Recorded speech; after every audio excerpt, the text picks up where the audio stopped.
So the House will be at ease, and we'll bring in our good congressman from the first CD. The House will be at ease. Bring him in. Gentleman from 14, do you want to introduce this good gentleman?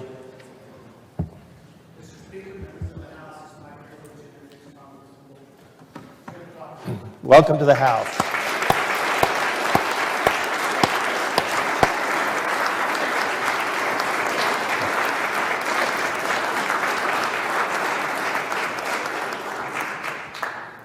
Congressman Fulcher, welcome. I appreciate you. We're looking forward to your remarks.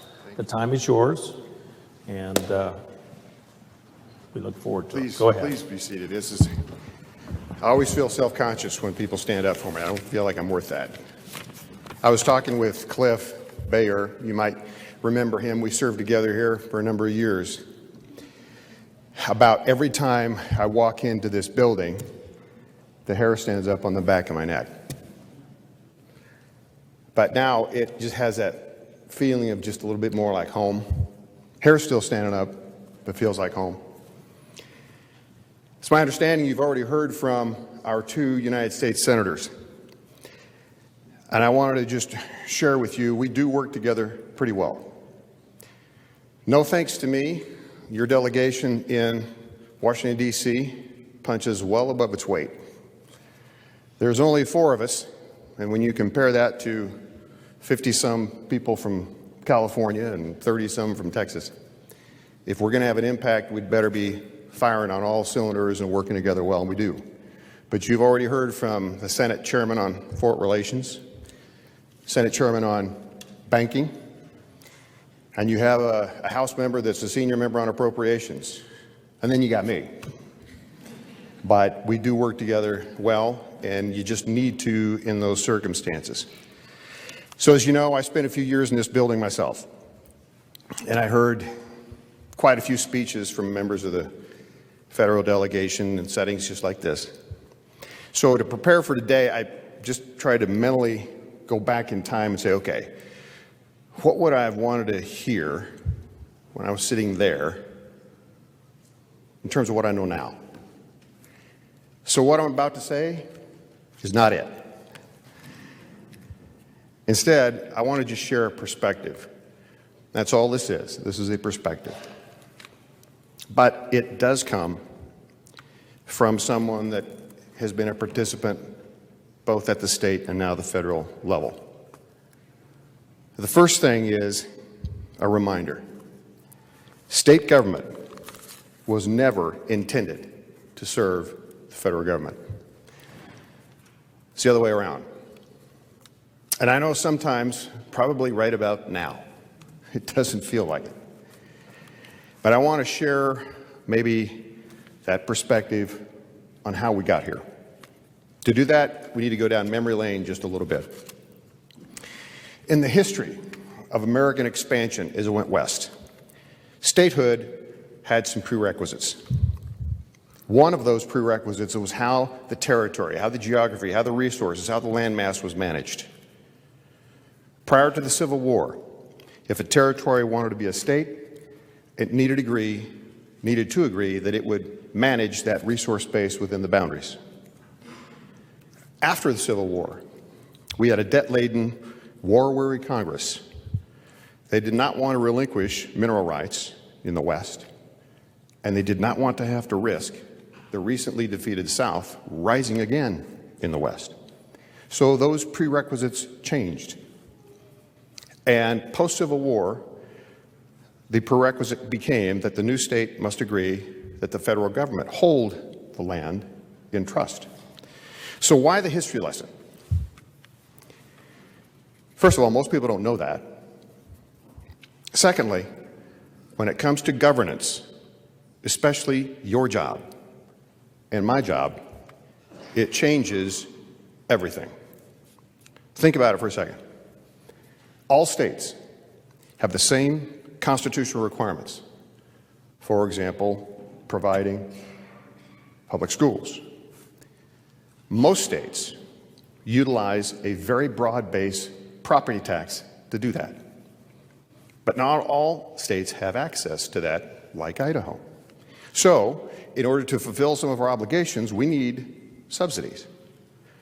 Now, that creates, for me, a donor-donee conflict. So if you're a state that contributes more to the federal government than you receive in services, you're a donor state.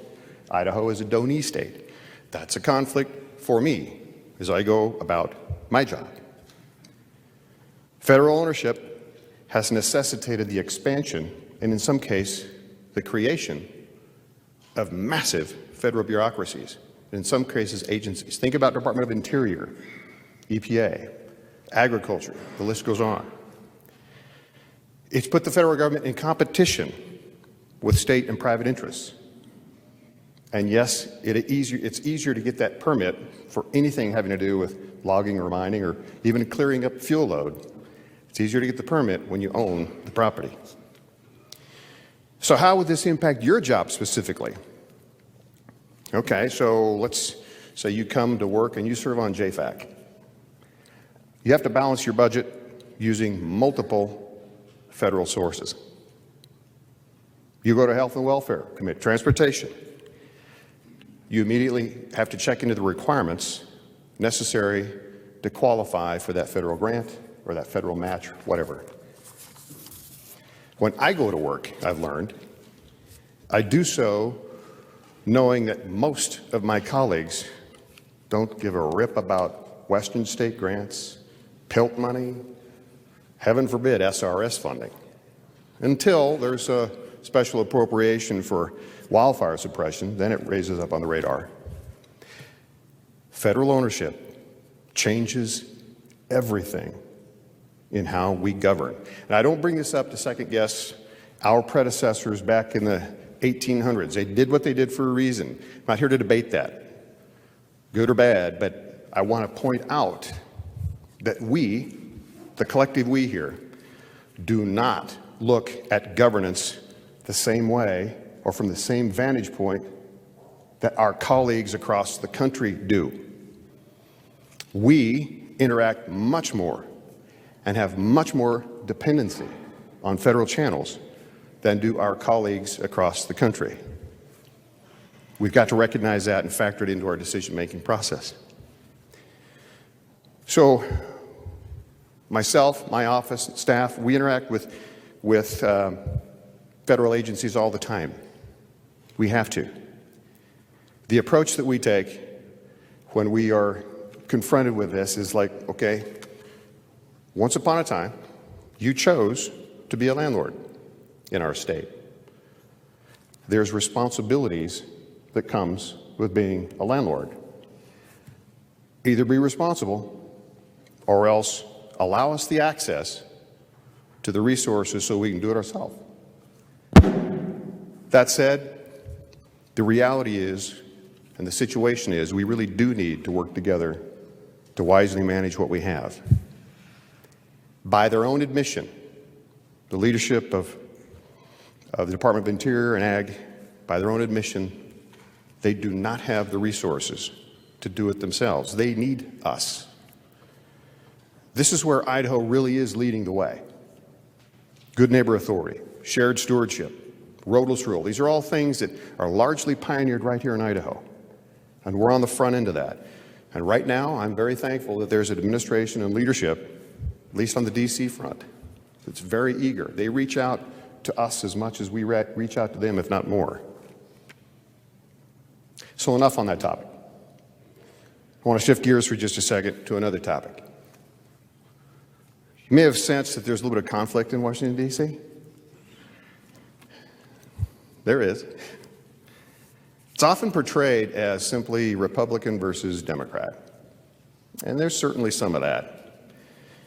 But I want to point out to you that I believe that conflict reflects our society. I believe that conflict and the root of it goes much, much deeper. There's a growing number of my colleagues in Congress who do not believe or have ever been taught some of those basic constitutional principles of liberty that we here in Idaho employ every day. A couple of examples. Government is to serve the people, not the other way around. We have inalienable rights, and they don't come from any man-made source. They come from God. Those are the types of things that have given us the prosperity we have enjoyed. That's the reason for our success. Without awareness of that, over time, we become victims of that success. And without the effort to educate on those founding principles of liberty, liberty will breed apathy. I have heard a number of members of Congress say they have never read the Constitution of the United States. They were never taught it in school. They simply don't believe in its relevance. No wonder there is a shocking number of people that are buying into the lie that is socialism. And by the way, I'm not talking about Republicans, and I'm not talking about Democrats. I'm talking as people that I serve with who identify as socialists. In fact, the Democrats I've got to know in Washington, D.C. are very concerned that their party is being used as a tool to hijack that with a philosophy that is much different than their own. So I want to commend you and your prioritization of education here in our state. That's the largest part of our budget. And I want to encourage inclusion of ongoing constitutional course training as part of that. We must pass along the true source of our success and prosperity over the history of this nation. I'll close my comments with this. I know how much you are forced to react to federal actions. I sat in your seat one time. I know what you're dealing with. As you do, please consider myself and my office a resource. I realize you can't see them, but a number of them are sitting right up here in the gallery. This is mostly the Meridian staff. They're here to work for you. They're here to help. We have offices in Lewiston, Coeur d'Alene, Washington, D.C. We will help you any way we can. And please know that I serve you. That's my job. I'll help you any way I can. I know your jobs are hard. They're supposed to be. That's the way the system was designed. But you can have a disagreement and not be disagreeable. And somehow today, I hope that you can just be encouraged. You are not here at this time by accident. You're here for a reason. And yes, you are special. You're here at a monumental, defining time in this history. And your job is to stand, as our predecessors did, to protect and promote the values and the economic system of our heritage.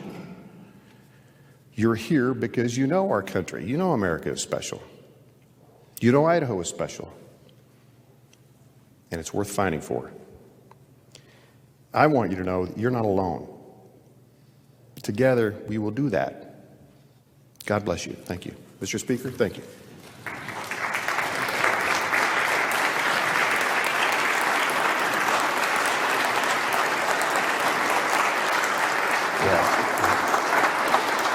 Not so fast, not so fast. Congressman Russ, stop. We wish to thank you for those remarks, and we feel well represented. The West feels well represented by your position. Arguably not universally held on every little detail, but you're to be commended for your efforts there. And thank you again for coming and sharing with us.